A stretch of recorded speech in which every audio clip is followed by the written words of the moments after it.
Ladies and gentlemen, boys and girls, it seems we have yet another M&A transaction on our hands.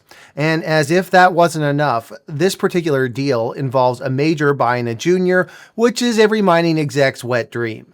Yes, you heard that right. AngloGold Ashanti, one of the world's largest gold producers, has just announced a definitive agreement to acquire a junior.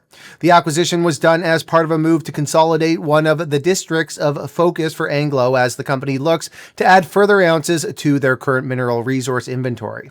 Want the details? Well, let's dive in. AngloGold Ashanti is looking to further consolidate the Beatty district of Nevada, despite not having any operating mines in the district. Instead, they've got a hoard of assets in the region that boast a combined 5 deposits, with 5.4 million ounces of measured gold at a grade of 0.7 grams per ton, and a further 14 million inferred ounces of gold at 0.9 grams per ton. And while only one of those assets is in the development stage, the North Bullfrog Project, the development of that project is expected to provide Anglo with the local expertise needed to build a local mining behemoth. With that line of thinking in mind, the company has entered into a definitive agreement to acquire Augusta Gold, whom owns the permitted feasibility stage reward project in the Beatty district, as well as the Bullfrog deposit and the tenements surrounding those properties. In other words, it appears that Anglo wants the district to themselves, which probably speaks to the quality of the assets here that they are acquiring.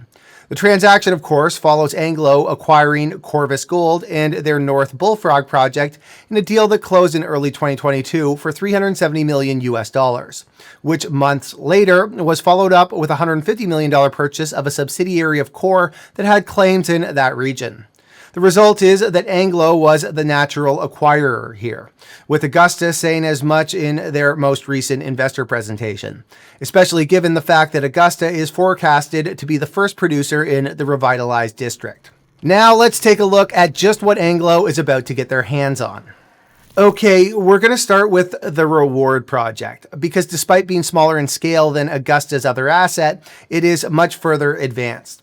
And well, Anglo mentioned it first in their announcement of the acquisition, so we presume it is the bigger prize here.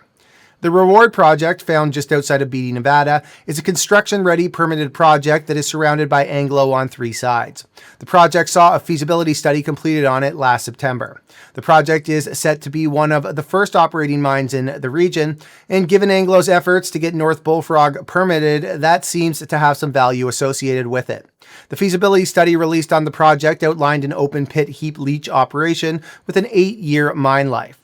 Production is estimated at just 39,000 ounces a year on average, peaking at 47,000 ounces, with a total of 291,000 payable ounces based on an average grade of 0.86 grams per ton and recoveries of 79%. That production estimate is based on proven and probable reserves of just 370,000 ounces, which obviously means this is a small-scale operation. But as a result of that small scale, so too are initial capital costs, which are estimated at just $90 million. All-in sustaining costs, meanwhile, are estimated at a reasonable $1,328 an ounce. Well, Reward is estimated to have an after-tax net present value of $127 million and an IRR of 33.4% based on a gold price of $2,400 an ounce and using a 5% discount rate. That being said, Augusta, like every explorer, says there's plenty of potential for more discovery here, with the zones both north and south of the deposit mineralized and yet largely untested. Recent drilling is said to have intersected significant mineralization along the Good Fortune Fault, which was previously poorly tested. But despite Reward being the most advanced asset, that doesn't necessarily mean it is the best asset within Augusta's portfolio, particularly for a company that is looking to add ounces to the balance sheet. Found 7 miles to the west of Reward is Augusta's Bullfrog Project, which is also just west of the town of Beatty in Nevada's Walker Lane Trend. The project boasts 3 deposits within 7,800 acres of claims, with further exploration targets existing on site. The added benefit here is that there is already existing pit ramps, suitable access roads, and power lines, and a substation on site. And to top it off, a paved state highway crosses the property, meaning it's highly accessible.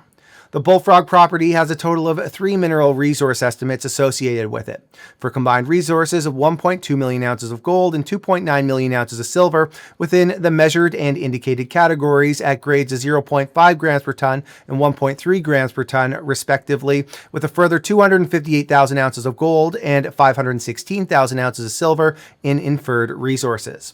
The vast majority of this is associated with the Bullfrog deposit, and in particular, the oxide resource. Measured and indicated gold contained within oxides totals 1 million ounces at a grade of 0.52 grams per ton gold, along with 2.3 million ounces of silver at an average grade of 1.2 grams per ton. Inferred resources within the oxides at Bullfrog, meanwhile, amount to 213,000 ounces of gold at 0.46 grams per ton and 358,000 ounces of silver at 0.8 grams per ton. Augusta, before the arrangement with Anglo was announced, appeared to be in the process of advancing the project, with the investor deck outlining a timeline for permitting once a pre-feasibility study was completed. Okay, so let's cut to the chase already. What are the terms? Well, Augusta is being acquired for an enterprise value of $197 million Canadian, which for shareholders means the equity was bought out for $152 million, plus a $45 million payout on debt that the company owed to Augusta Investments, Inc. And in a positive sign for the market, that $152 million equity buyout is coming in the form of cash, with Anglo set to pay $1.70 Canadian per share. The figure translates to a 28% premium relative to the closing price of Augusta the day before the announcement, and a premium of 37% relative to the 20-day volume-weighted average price. The cash buyout is expected to be funded by Anglo's cash on hand, meaning the offer has minimal conditions and is not subject to Anglo receiving shareholder approval, which also means it's a shorter timeline to close, enabling Augusta shareholders to take those gains and plow them back into the market, driving the sector further. The purchase is expected to close in the fourth quarter of this year, subject to Augusta receiving shareholder approval alongside the standard regulatory and court approvals. All right, so let's wrap it up. I'm not trying to rain on anyone's parade here, but this transaction was pretty well expected. Augusta was essentially built to be taken out by Anglo, and it was only a matter of time until it was. This was further evidenced with the release of the feasibility study on the Reward Project, with Augusta at the same time saying that it was undertaking a strategic review process while highlighting Anglo's history of regional consolidation. And Anglo isn't exactly shy about it either. The unfortunate part here is that new shareholders of the company are making good returns at the $1.70 share price tag, while anyone that has held for over 2 years has a high probability of being underwater at that figure. But that's the name of the game when it comes to the junior market. All right, everybody, thanks for watching. If there's stories you want us to cover, as always, please let me know in the comment section. Folks, if you enjoyed this content, do me a favor, smash that like button, subscribe, and ring that notification bell. Also, if you want more mining content, check out our website over at thedeepdive.ca. All right, everybody, thanks for watching.